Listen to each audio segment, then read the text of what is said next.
Welcome to my updated sewing studio and craft room tour.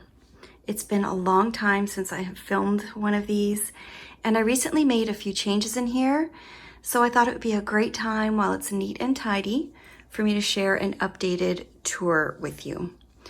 So this is my home sewing studio, which I use for my business, which is making project bags.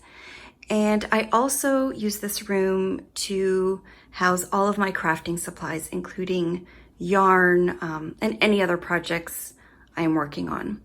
So I recently did a little update over here, and it's made the world of difference because I've been looking for ways to make it a little more streamlined. Even though the room is quite large, it didn't feel like I was using the space very well. And if you can remember any photos from Instagram or any videos I might have done before, this industrial sewing machine used to be on this wall. And I had a really nice corner nook here where it was set up, and it looked really, really nice, and it worked for a while. But I was just starting to feel like things were not flowing when I was in the process of doing a shop update. And so when I am working on bags, I really go in stages, and it just was getting very cluttered and messy, and I didn't want to come in here anymore. So this sewing machine here on this IKEA desk, it used to be a lot longer. I think it went to here. And I tried to find a new tabletop to make it smaller, but I couldn't find the right size on IKEA's website. And so my dad helped, and he cut this down and finished the end for me so that I could make this whole wall my sewing machine kind of area. And because I use both machines for different functions, I really like the process of just rolling my chair over if I need to and creating a much more open space here in the corner. Even though I've got some storage there and fabric rolls, just seeing the floor and having that corner open makes the room feel a lot more spacious to me.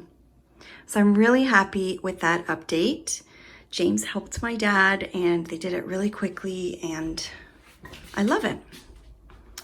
Another change that I made in here was in this middle workspace. I've had this shipping table, the one on the left side, which you can see here. It is from ULINE, and I've had it for a few years, and it's one of the best purchases I've made for my home studio.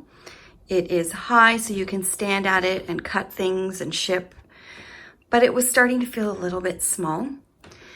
And because the room is so big, and I had this idea to rearrange and kind of push all the sewing machines to one side, I decided to get another shipping or packing table from ULINE. It's a little bit smaller in the depth. You can see where the two meet up. And I just created a much larger workspace. It's working so well. I have teenage boys, and sometimes they come in here to do some work or just hang out while I'm working, and having a much bigger work table is working out really well because I can continue to cut, do any kind of work that I'm doing, and there's still enough room for someone else, or to bundle up piles that I'm working on in production. There's a lot more space underneath too, which is really nice. And my ironing board happened to fit perfectly. When it's not in use, I do fold it up now and put it up against the wall. And again, it just makes the room feel so much bigger, which I'm not sure why, but it's just really helping me get more work done. So let's take a little tour around, and I will share a few things that I have in here. So this is a spare bedroom in our home, and it's actually quite large, so it's working out really well because there's a lot of stuff when you have a small business, but I'm also a crafter and a maker, and so I've got a lot of projects in here too.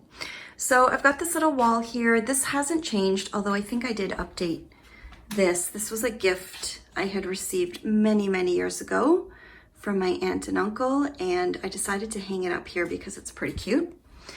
I've got some embroidery hoops with fabric that are still there, and just an IKEA cart, which carries all of my knitting needles, my wool wash, a few bits and pieces of notions.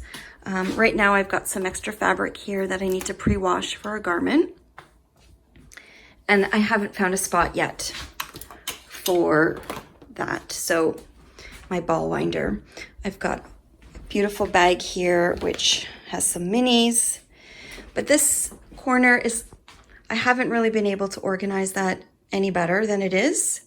So it's going to have to do. I'm not going to open the closet right now because I've been purging on and off through the COVID situation this year, and I keep leaving this room with bags of things to donate and throw away, but it's still really quite full. So I am going to deal with that at another time. I've got my Judy here and my little wall of mostly yarn and fabrics that are mostly for myself. They're not really, there's not really enough yardage here to make bags for my shop, but I love this little section. I just updated here a little bit, and I brought in this antique sewing machine that I had received from Glenn's family when his grandmother passed away. I inherited that. And I've got my sign for shows, some straight needles, couple of project bags. And I really love this little space. So other than fingering weight yarns, this is pretty much my stash, which I am in love with. And all of my knitting books live here. I've got some fabrics here that I've tried to organize by color family. Some more books and yardages of fabric under there.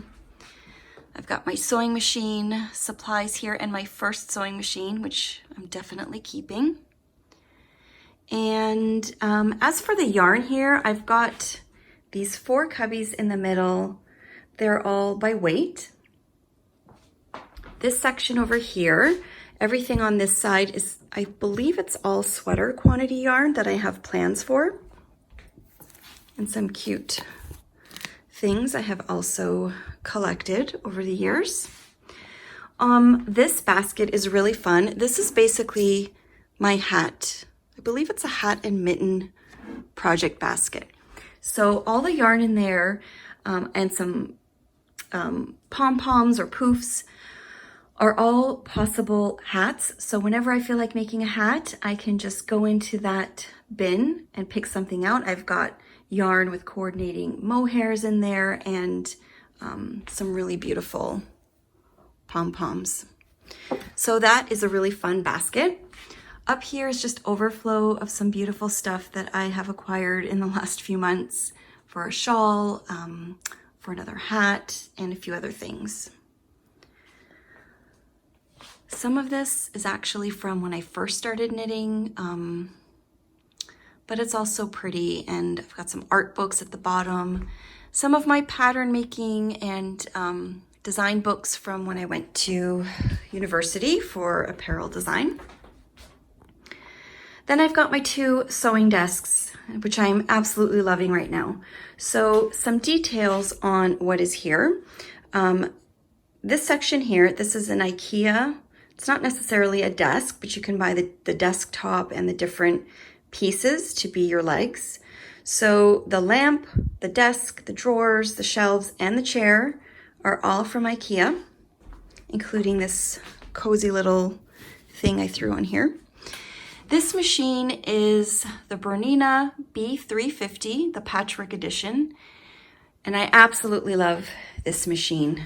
It is my dream machine. I love using it, and I pretty much use this machine for patchwork, quilting. I install my zippers on this machine just because I like it. I like the ease of changing the zipper foot and doing my labels. So putting all the labels on, I use this machine. I have this cute little wall basket thing, and this is all of my fingering weight yarns. I've got a few decorative things on the top, including my Edna from The Incredibles that I received last Christmas from Glenn. And I put up a new picture, which I found at HomeSense. And then this is my Juki DDL 8700. It's an industrial machine. It's a workhorse. It is so heavy and sturdy and easy to use. And I use this for all of my straight seams, all of the bags when they're first going together. They all happen over here. So I love this corner. I love that it's opened up a bit. I kept all of this the same. So I've got my clock, my inspiration board. I put my thread on this little shelf and a whole bunch of fabric over here. I had these hooks up before and I don't love the placement of this one, but I put some really big holes in the wall. So I'm just gonna wait until another time to kind of fix that up. So that's that corner. So this is really nice and open, and I had two chairs here.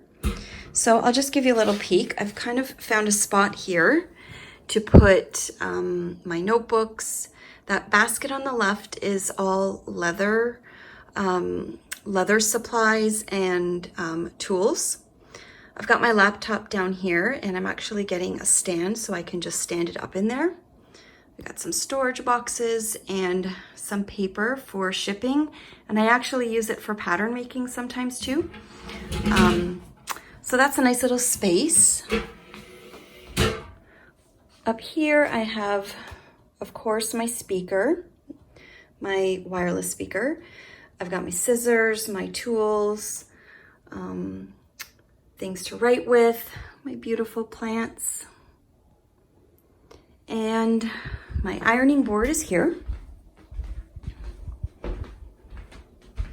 And on this side, I have a tray with a whole bunch of things that I'm always grabbing.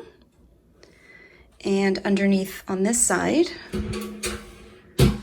I have a box that has some of my fat quarter sets, a jelly roll.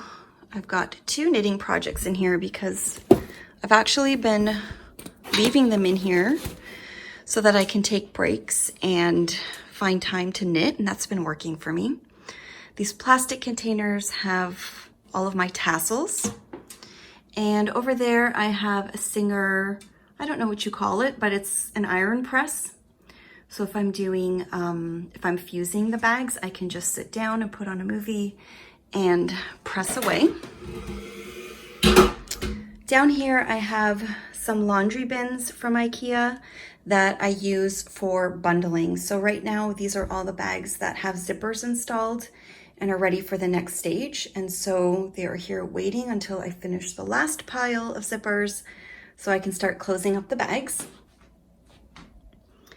I have some clipboards up here with some inspiration and my Rifle Paper Company calendar. I've got some storage boxes up on these shelves, and those are fabrics and fusings that I use for patchwork. So it's all my remnants. I really try to use as much as I can. I have plans for something up here that I don't have just yet, but that space will have something on it soon. I've got some leather inventory over here and fabrics for my next shop update, thinking ahead. So lots of leather pouches. And then down here in these, which are also from IKEA, are all of my zippers. So these shelves along with the black ones on the other wall are all from IKEA. I've got our printer here and my Dymo label printer. I've got more fabric in that box, and shipping supplies are over here.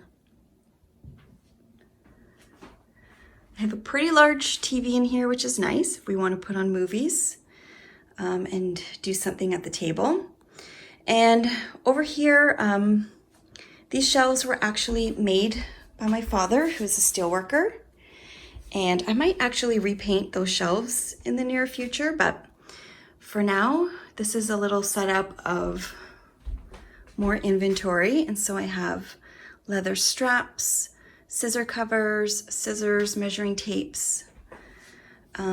These gray bins have more leather inventory.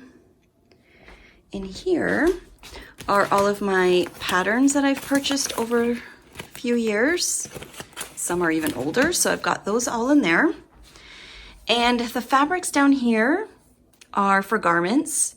I've got a basket of minis underneath, a basket of Christmas yarn, another basket of extra fabric, and a basket of felt and all kinds of random sewing machine things. And that is a tool to emboss my leather. I've got more storage down there, some school supplies for the kids and printer paper, some lined paper there. And then I have this little, I think it's actually a wastebasket that I have pattern paper, wrapping paper, my Swift is in here, and tissue paper. I've got pencil sharpener on the wall, which is very handy. And that is that. My ironing board I got many, many years ago, and I don't remember where it was from, but my iron is a Rowenta. It's the ProMaster, and I absolutely love that too. I am a huge fan of the Rowenta irons. And so that is my craft room tour. I hope you enjoyed, and I think I will put a little bit of footage at the end of my dad fixing my desk. I think I have some of Glenn putting together my packing table, and I hope you enjoyed.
Thank you.